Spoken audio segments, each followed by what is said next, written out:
पिछड़े, दलित, हर समाज के लोगों का प्रतिनिधित्व करने वाले सबके चरणों में युवाओं के जुबान ऐसे नेता का जन्मदिन आज हम लोगों ने बड़े हर्षोल्लास के साथ मनाया। और साथ ही साथ में भी हम लोगों ने तय शपथ लिया कि जिस तरह से हमारे नेता का जो विचार या संस्कार है उस चीज़ को हम लोग आगे बढ़ाने में कहीं पीछे नहीं रहे।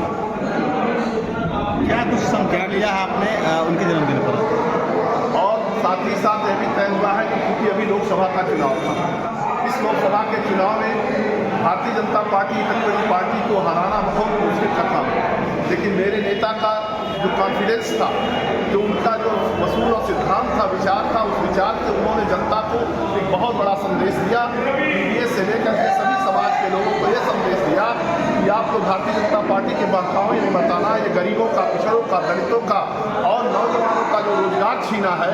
और ये 400 का जो नारा दिया है एकदम छलावा है। जनता में जो करंट चल रहा है उसकी बारी सरकार को हटाना है और हम लोग मुस्तैदी के साथ लड़ करके इस सरकार को हटाएंगे। जो हमारा नेता उत्तर प्रदेश में जिस तरह से लड़ा है, जनता ने साथ दिया है, ऐसे महान नेता के विचार को लेकर के आने वाले समय में 2027 में हम लोग पूर्ण बहुमत की सरकार बनाएंगे। गरीबों, दलितों, पिछड़ों और साथ साथ जितने भी हमारे इस उत्तर प्रदेश के व्यापारी समाज हैं, अन्य समाज के लोगों को जहाँ भी गरीब दुखिया सबका काम करने का संकल्प लेने का काम किया। कहीं न कहीं 2024 में जिस प्रकार कमियां दिखी हैं उसको लेकर के 27 में किस तरह की प्लानिंग है? 2024 में कमियां, चूंकि हमारा नेता अकेले चुनाव लड़ रहा था,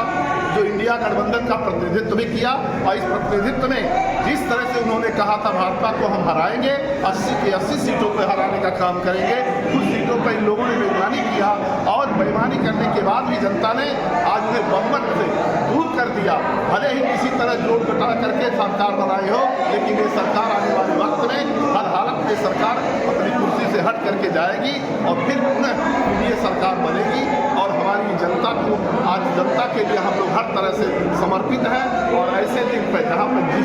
जो जन्मदिन है, ऐसे जन्मदिन पर हम लोग शपथ भी लेते हैं कि गरीबों के साथ जहाँ पर कहीं भी अत्याचार होगा, पुलिस जुर्म होगा या कहीं भी उनके साथ असहाय होगा, नौजवानों के साथ, जो हमारे किसानों के साथ, जो हमारे जो नौजवान आज रोजगार के लिए भटक रहे हैं, उनके लिए हर तरह से उनके कदम से कदम मिलाकर चलने का काम करें।